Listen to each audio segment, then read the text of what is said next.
She won an Oscar. She worked with Alfred Hitchcock, and she walked away from her career at the height of it. We're talking about Grace Kelly, and you're watching Only the Icons. I'm your host, Vince Atkinson. Let's dive right in.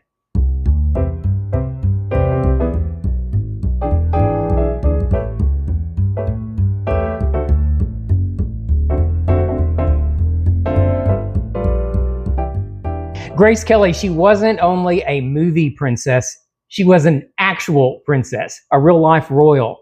This is the unbelievable, elegant, and slightly tragic story of Grace Kelly, the woman who turned movie stardom into royalty. Grace Kelly was born in 1929 in Philadelphia to a wealthy but very strict family. Her father was an Olympic gold medalist, her mother a former model, and expectations, let's just say, they were high. Grace, she was quiet, reserved, and observant. But she wanted to act, and that was something her family frowned upon, very much frowned upon. Grace, she did it anyway. She studied drama in New York, modeled to pay the bills, and auditioned nonstop. At first, Hollywood, they didn't get her. She wasn't loud, she wasn't flashy, she didn't seek attention. And that turned out to be her superpower. By the early 1950s, Grace Kelly exploded onto the screen. High Noon, Dial M for Murder, Rear Window. And then Alfred Hitchcock saw her and said, "That's it, that's my leading lady." I guess I'm not the girl I thought I was. Grace became the ultimate Hitchcock blonde, cool on the outside, intense underneath. She didn't overact. She didn't explain her emotions. She let silence do the work. In 1955, she won the Academy Award for Best Actress for The Country Girl. She was just 25 years old. Tell me everything you saw. At this point, Grace was at the top of Hollywood, but she still felt untouchable. Then came the moment that changed everything. The Cannes Film Festival in 1955. Grace Kelly meets Prince Rainier III of Monaco, and sparks flew. The press went wild. An American movie star, a European prince, it sounded like a fairy tale, and the world ate it up. They wrote letters, they visited each other, and less than a year later, Grace Kelly announced her engagement. Hollywood was absolutely stunned. She walked away from her career at the very top.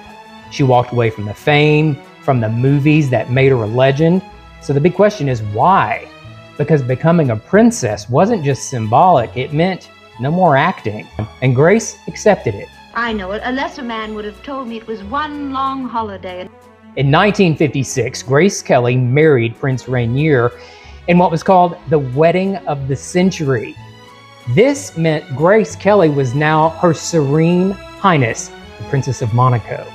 But fairy tales are quieter behind the scenes. Life as a royal was rigid. Every move was watched, every smile analyzed. Grace ended up missing acting deeply. Hitchcock even tried to bring her back to film, but Monaco said no. Of course not.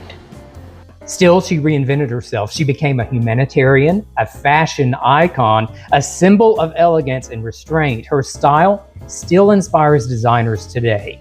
Grace Kelly wore one just like that in high society. Grace Kelly didn't disappear. She transformed. Then, in 1982, tragedy struck. Grace Kelly suffered a stroke while driving and crashed her car in the hills above Monaco. She passed away at 52 years old. The world mourned not just a princess, but a star who chose a different ending than everyone expected. Oh, I love funny exit lines. Grace Kelly wasn't loud, she wasn't messy, she wasn't everywhere. And that's exactly why she's unforgettable. She proved that power can be quiet, that elegance can be strength, and that sometimes the boldest move is walking away.